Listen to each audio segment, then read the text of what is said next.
Friends, അപ്പം നമ്മളിപ്പോൾ ഉള്ളത് മധുരയിലാണ്. എന്ന് വെച്ച് കഴിഞ്ഞാൽ തമിഴ്നാട്ടിലെ മധുരൈ. അപ്പോൾ നമ്മളുടെ ഇന്നത്തെ ഈ ഒരു യാത്രയിൽ ഞങ്ങൾ 10 പേരാണ്. അപ്പോൾ ഞങ്ങൾ 10 പേർക്കും കൂടെ താമസിക്കാൻ ഒരു സ്ഥലം ഞങ്ങൾ നോക്കിയപ്പോൾ ഞങ്ങൾക്ക് ഇങ്ങനൊരു സ്ഥലമാണ് കിട്ടിയത്. എന്ന് വെച്ച് കഴിഞ്ഞാൽ ഈ ഒരു സ്ഥലം എന്ന് പറഞ്ഞാൽ ഇത് മീനാക്ഷി ക്ഷേത്രത്തിൻ്റെ വക അവരുടെ തന്നെ ഒരു കെട്ടിടമാണ്, ഒരു റെസ്റ്റ് ഹൗസാണ്. അപ്പോൾ ഞാൻ പതിവ് പോലെ തന്നെ നമ്മളുടെ 4 മണിക്കുള്ള ഒരു 4-4:30 വെളിയിലിറങ്ങി ഒരു ചായ കിട്ടുമോ എന്നൊക്കെ നോക്കണം. അപ്പോൾ അതിനുള്ള ഒരു പരിപാടിയിലാണ്. അപ്പോൾ അടുത്തൊരു ഇങ്ങനൊരു അമ്പലം, അതിൻ്റെ കുറച്ച് മുമ്പായിട്ട് പോയി കഴിഞ്ഞാൽ നമ്മൾക്ക് ദൂരത്തു നിന്ന് തന്നെ കാണാൻ പറ്റും ഒരു ചായക്കട ഉണ്ട്. അപ്പോൾ അവിടെ പോയി ഒരു ചായയൊക്കെ കുടിക്കണം എന്നുള്ളതാണ് നമ്മളുടെ ഒരു തീരുമാനം. അത് കഴിഞ്ഞ് റൂമിൽ പോയി കുളിയെല്ലാം കഴിഞ്ഞ് പിന്നെ ബാക്കിയുള്ള കാര്യങ്ങൾ.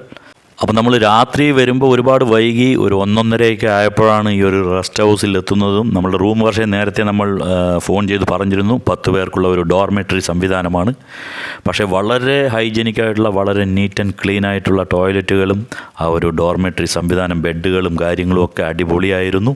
അതുമാത്രമല്ല മധുര മീനാക്ഷി ടെമ്പിളിലേക്ക് ഇവിടെ നിന്നും 2 കിലോമീറ്ററാണ് ഉള്ളത്. 2-2ൽ കൂടുതൽ, കുറച്ചും കൂടുതലും കൂടി ഉണ്ടാവും. എന്ന് വെച്ച് കഴിഞ്ഞാൽ പുലർച്ചെയൊക്കെ നടന്നു തന്നെ പോകാം നമ്മൾക്ക്. കുറച്ചുകൂടെ വ്യക്തമായിട്ട് പറഞ്ഞാൽ മധുര മീനാക്ഷി ടെമ്പിളിൻ്റെ അടുത്ത് തന്നെ പെരിയാർ ബസ് സ്റ്റാൻഡുണ്ട്. പെരിയാർ ബസ് സ്റ്റാൻഡിൽ നിന്നും ഒരു 1/2 കിലോമീറ്റർ ദൂരത്താണ് ഈ ഒരു റെസ്റ്റ് ഹൗസ് സ്ഥിതി ചെയ്യുന്നത്. അപ്പോൾ നമ്മൾ ഇതിനു മുമ്പ് വെളിയിൽ നിന്നുള്ള ദൃശ്യമാണ് കാണിച്ചത്. ഇത് നമ്മൾ ഉള്ളിൽ നിന്നും, റെസ്റ്റ് ഹൗസിൻ്റെ ഉള്ളിൽ നിന്നും വെളിയിലേക്ക് ആ ഗേറ്റിലേക്ക് എടുക്കുമ്പോഴുള്ള ഒരു ചിത്രമാണ്. അതിവിശാലമായിട്ടുള്ള ഒരു കോമ്പൗണ്ടാണ്, വളരെ വിസ്തൃതിയിലുള്ള, ഇരുഭാഗത്തും വളരെ വിസ്തൃതിയിലുള്ള ആ ഒരു പാർക്കിംഗ് ഏരിയയും അതിമനോഹരമായിട്ട് നടുക്ക് ആ ഒരു കെട്ടിടം, ഒരുപാട് റൂംസും കാര്യങ്ങളും ഒക്കെ ഉള്ളത്. എന്ന് വെച്ച് കഴിഞ്ഞാൽ 3 പേർക്ക് വന്നാൽ താമസിക്കാനുള്ള ഡോർമെറ്ററി, 5 പേർക്കാണെങ്കിൽ 5 പേർക്ക്, 7 പേർക്കാണെങ്കിൽ 7 പേർക്ക്, 10 പേർക്ക്, 20 പേർക്ക്, അങ്ങനെ ഒരുപാട് ടൈപ്പിലുള്ള ഡോർമെറ്ററി സംവിധാനങ്ങൾ ഉണ്ട്. സാധാരണ രീതിയിലെല്ലാം ഞാൻ രാവിലെ 4 മണിക്കൊക്കെ എണീറ്റ് പോകുമ്പോൾ റോഡിലൊന്നും ടീ ഷോപ്പുകളോ അങ്ങനെയൊന്നും കാണാറില്ല. എല്ലാം തുറക്കുമ്പോഴേക്കും ഒരു 6 മണിയൊക്കെ കഴിയും, ഇല്ലെങ്കിൽ 5 മണി 5:30 ആകും. പക്ഷേ ഇവിടെ അങ്ങനെയല്ല. ഇതിൻ്റെ പുറത്ത് തന്നെ കുറച്ച് ദൂരം ലെഫ്റ്റിലേക്കോ റൈറ്റിലേക്കോ നടന്നു കഴിഞ്ഞാൽ നമ്മൾക്ക് ഒരുപാട് ചായക്കടകളും ചെറിയ കടകളൊക്കെ കാണാൻ കഴിയും. ചില ആളുകളൊക്കെ നമ്മൾ രാവിലെ എഴുന്നേൽക്കുമ്പോഴാണ് ബ്രഷ് എടുക്കാൻ മറന്ന കാര്യം, പേസ്റ്റ് എടുക്കാൻ മറന്ന കാര്യം, സോപ്പ് എടുത്തില്ലല്ലോ എന്നൊക്കെ വിചാരിക്കുക. അപ്പോഴാണ് അതൊക്കെ മറന്ന കാര്യം അവർ അറിയുക. അപ്പോൾ അടുത്തുള്ള ഒരു കടയിൽ നിന്നും ഇതെല്ലാം വാങ്ങാൻ പറ്റിയാൽ വളരെ സൗകര്യമായിരിക്കും. അപ്പോൾ അങ്ങനത്തെ സംഗതികളും ഇവിടെ രാവിലെ തന്നെ നമ്മൾക്ക് വെളിയിൽ ഇറങ്ങിക്കഴിഞ്ഞാൽ അത്തരം കടകളും ഒക്കെ കാണാൻ കഴിയും. ഞാൻ ഇത്രയുമൊക്കെ പറയുന്നത് മധുരൈ കാണാൻ നിങ്ങളും ആരെങ്കിലുമൊക്കെ നമ്മളുടെ വീഡിയോ കാണുന്നവർ പ്ലാൻ ചെയ്യുന്നുണ്ടെങ്കിൽ നിങ്ങൾക്ക് ഈ ഒരു കെട്ടിടത്തിനെ ആശ്രയിക്കാം. അപ്പോൾ ഇവിടെ ബുക്ക് ചെയ്യാം. ക്ഷേത്രത്തിന് ഞാൻ പറഞ്ഞു 2 കിലോമീറ്റർ പരിധിക്കുള്ളിലാണ്. അതേമാതിരി പെരിയാർ ബസ് സ്റ്റാൻഡിൻ്റെ തൊട്ടടുത്താണ് ഇങ്ങനെയൊരു റെസ്റ്റ് ഹൗസ് ഉള്ളത്. ഫ്രണ്ട്സ്, ഞാൻ പറഞ്ഞു ഞങ്ങൾ 10 പേരാണ് എന്നുള്ളത്. പക്ഷേ 10 പേരിൽ ആരും തന്നെ ഈ നേരത്തൊന്നും എഴുന്നേറ്റിട്ടില്ല. അപ്പോൾ ഞാൻ എൻ്റെ പതിവ് പോലെയുള്ള സംഗതികൾ ചെയ്യുന്നു. ഇനി റൂമിൽ പോയിട്ട് എൻ്റെ പ്രഭാത കർമ്മങ്ങളും കുളിയുമൊക്കെ കഴിഞ്ഞു വേണം അമ്പലത്തിലേക്കൊന്ന് പോകണം.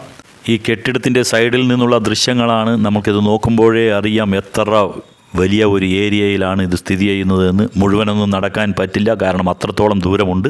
ഈ കെട്ടിടത്തിൻ്റെ നിർമ്മിതിയെക്കുറിച്ചാണ് എന്ന് വെച്ച് കഴിഞ്ഞാൽ ഈ കെട്ടിടത്തിൽ എത്ര ഫ്ലോർ ഉണ്ട് എന്നൊക്കെയാണ് ഇവിടെ എഴുതി വെച്ചിരിക്കുന്നത്. ഗ്രൗണ്ട് ഫ്ലോർ, അതുകൂടാതെ മേലെ 2 ഫ്ലോറുകൾ വേറെയും, അങ്ങനെ 3 ഫ്ലോറുകളാണ് ഇവിടെയുള്ളത്.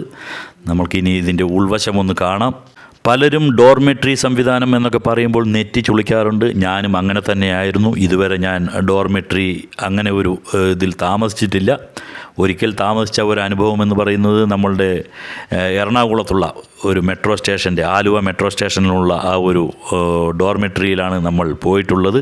അപ്പോൾ അതിൻ്റെ അനുഭവങ്ങളും ഞാൻ പങ്കുവച്ചിരുന്നു. പക്ഷേ ഇത് അങ്ങനെയൊന്നുമല്ല. ഇത് വളരെ നമുക്ക് കയറി പോകുമ്പോഴേ അറിയാം അതിൻ്റെ ആ ഒരു വൃത്തിയും അവരുടെ ആ ഒരു ഹൗസ് കീപ്പിംഗ്, അതിലുള്ള ഒരു ശ്രദ്ധയുമൊക്കെ നമ്മൾക്ക് കയറി പോകുമ്പോൾ തന്നെ മനസ്സിലാകുന്നുണ്ട്. വളരെ നീറ്റായിട്ടുള്ള ഫ്ലോറുകൾ, വളരെ വൃത്തിയാക്കി വെച്ചിട്ടുള്ള ആ ഒരു റിസപ്ഷൻ ഏരിയ. അതിലൂടെ നമ്മൾ കുറച്ച് പോയി കഴിഞ്ഞാൽ നമ്മൾക്ക് ഇവിടെ ലിഫ്റ്റ് സൗകര്യമുണ്ട്. ഫസ്റ്റ് ഫ്ലോറിലേക്കും സെക്കൻഡ് ഫ്ലോറിലേക്കും ഒക്കെ പോകണമെന്നുണ്ടെങ്കിൽ ലിഫ്റ്റൊക്കെ ഉണ്ട്. വയസ്സായ ആളുകളൊക്കെ ഉണ്ടെങ്കിൽ അവിടെ വീൽ ചെയർ അങ്ങനത്തെ സൗകര്യങ്ങളുമുണ്ട്. ഇനി ലിഫ്റ്റ് ഉപയോഗിക്കാതെ സ്റ്റെയർ കേസ് വഴി സ്റ്റെപ്പുകൾ കയറി വേണമെങ്കിലും നമ്മൾക്ക് അങ്ങോട്ടേക്ക് പോകാം. ഞാൻ പക്ഷേ ഫസ്റ്റ് ഫ്ലോറിലേക്കാണ് പോകേണ്ടത്, എങ്കിലും കൂടെ ലിഫ്റ്റ് ഉപയോഗിക്കാൻ പോവുകയാണ്. കാരണം നമ്മളുടെ ഒരു വീഡിയോ പർപ്പസിന് വേണ്ടിയിട്ട്. ഒരു ഫ്ലോറിൽ നിന്നും തൊട്ട് മുകളിലുള്ള ഒരു ഫ്ലോറിലേക്ക് പോകാൻ ഞാൻ സാധാരണ ലിഫ്റ്റൊന്നും ഉപയോഗിക്കാറില്ല. എനിക്ക് സ്റ്റെയർ കേസ് വഴി ആ സ്റ്റെപ്പുകൾ കയറി പോകുന്നത് തന്നെയാണ് ഇഷ്ടം. ഞാൻ പറഞ്ഞു, ഇതൊരു വീഡിയോ എടുക്കുന്നതിന് വേണ്ടി നമ്മൾ ലിഫ്റ്റ് ഉപയോഗിച്ച് അതൊന്ന് കാണിക്കാൻ വേണ്ടി മാത്രം അങ്ങനെ പോകുന്നു എന്നേ ഉള്ളൂ. അപ്പോൾ നമ്മൾ ലിഫ്റ്റിൽ കയറി, ലിഫ്റ്റ് അടഞ്ഞു. ഇനി നമ്മൾ ഫസ്റ്റ് ഫ്ലോറിൽ ഇറങ്ങണം. നേരത്തെ പറഞ്ഞതുപോലെ ഞാനും എൻ്റെ ബാഗ് നോക്കിയപ്പോഴാണ് അറിഞ്ഞത് ഞാനും ബ്രഷും പേസ്റ്റും ഒക്കെ മറന്നിരിക്കുന്നു. അപ്പോൾ ഞാൻ അതും കൂടെ വാങ്ങിയിട്ടാണ് വരുന്നത്. ഇനി റൂമിൽ പോയിട്ട് ഞാൻ നേരത്തെ പറഞ്ഞതുപോലെ പല്ലുതേപ്പും കുളിയും ഒക്കെ കഴിഞ്ഞ് വേണം വെളിയിലേക്ക് ഇറങ്ങാൻ.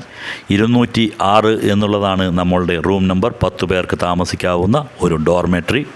ലിഫ്റ്റിൽ നിന്നും ഇറങ്ങിക്കഴിഞ്ഞാൽ വലതുവശത്തായിട്ട് നമ്മൾക്ക് കാണാൻ കഴിയുന്നത് ഒരു 3 പേർക്കുള്ള ഒരു റൂമാണ്. ഡോർമെട്രി, 3 ബെഡ് വെച്ചിട്ടുള്ള ഒരു ഡോർമെട്രിയാണ്. അത് കഴിഞ്ഞ് പിന്നെയും കുറച്ച് മുൻപോട്ട് നടന്നാലാണ് നമ്മളുടെ 206 നമ്പർ 10 പേർക്കുള്ള ആ ഒരു ഡോർമെട്രി സൗകര്യമുള്ള റൂം ഉള്ളത്. എല്ലാ ഫ്ലോറിലും അതാത് റൂമിൻ്റെ വെളിവശത്തായിട്ട് നിങ്ങൾക്ക് നിങ്ങളുടെ ഡസ്റ്റ്ബിൻ, എന്തെങ്കിലുമൊക്കെ വേസ്റ്റ് ഉണ്ടെങ്കിൽ അത് റൂമുകളിലും ഉണ്ടാകും. അതേപോലെ തന്നെയാണ് ഇനി പ്ലാസ്റ്റിക് മാലിന്യങ്ങൾ, വലിയ എന്തെങ്കിലും വേസ്റ്റൊക്കെ വരികയാണെങ്കിൽ അതെല്ലാം ഇടുന്നതിനുള്ള ആ ഒരു സംവിധാനമൊക്കെ വെളിയിലും ഈ വരാന്തയുടെ ഓരോ ഭാഗങ്ങളിലുമായിട്ട് വെച്ചിട്ടുണ്ട്. അതേപോലെ തന്നെയാണ് വെള്ളം കുടിക്കാനുള്ള ആ ഒരു ഡിസ്പെൻസറും എല്ലാം എല്ലാ ഫ്ലോറിലും 2-3 വീതം വെച്ചിട്ടുണ്ട്. അപ്പോൾ നമ്മൾക്ക് വെള്ളമൊക്കെ അവിടുന്ന് ചുടുവെള്ളം വേണമെങ്കിൽ ചുടുവെള്ളം അങ്ങനെയൊക്കെ എടുക്കാം. ഫ്രണ്ട്സ്, പിന്നീട് ഒരു പ്രത്യേക കാര്യം എന്താണെന്ന് വെച്ച് കഴിഞ്ഞാൽ ഇവിടെ ഗൂഗിൾ പേയോ അങ്ങനത്തെ സംവിധാനങ്ങളൊന്നും തന്നെ അവർ എടുക്കുന്നതല്ല. അവർക്ക് റെഡി ക്യാഷ് തന്നെയാണ് വേണ്ടത്. അപ്പോൾ റെഡി ക്യാഷ് തന്നെ കരുതണം നമ്മൾ ഇവിടേക്ക് വരുമ്പോൾ. 10 പേർക്ക് താമസിക്കുന്ന ഡോർമെട്രിയിലെല്ലാം ഉള്ളിൽ അതിൻ്റെ ആ ഡോർമെട്രിയിൽ തന്നെ 5 ടോയ്ലറ്റുകളും 5 ബാത്റൂമുകളും എല്ലാം ഉണ്ടാകും. ഇത് ഇവിടെ കോമൺ ആയിട്ടുള്ള ബാത്റൂമും ടോയ്ലറ്റ് സൗകര്യങ്ങളും ഒക്കെ വെളിയിലും ഉണ്ട്. എല്ലാം വളരെ ഹൈജീനിക്കാണ്. ഒന്നുകൊണ്ടും പേടിക്കേണ്ടതില്ല. നല്ല വൃത്തിയായി തന്നെ അവർ അത് വയ്ക്കുന്നുണ്ട്. ഡോർമെട്രിയിലാണ് നമ്മൾ താമസിക്കാൻ പോകുന്നത് എന്ന് പറഞ്ഞപ്പോൾ എനിക്കും നിരാശയാണ് ഉണ്ടായത്. പക്ഷേ വന്ന് കണ്ടപ്പോൾ എനിക്ക് വളരെയേറെ ഇഷ്ടം തോന്നി ഈ ഒരു ഡോർമെട്രി. അപ്പോൾ നിങ്ങളും വരുമ്പോൾ ഇത് നിങ്ങൾക്കും ഉപകാരപ്രദമാകുമെന്ന് വിചാരിക്കുന്നു. നമ്മളുടെ അടുത്ത ഒരു വീഡിയോയുമായിട്ട് വരുന്നവരേക്കും ബൈ, എൻജോയ്.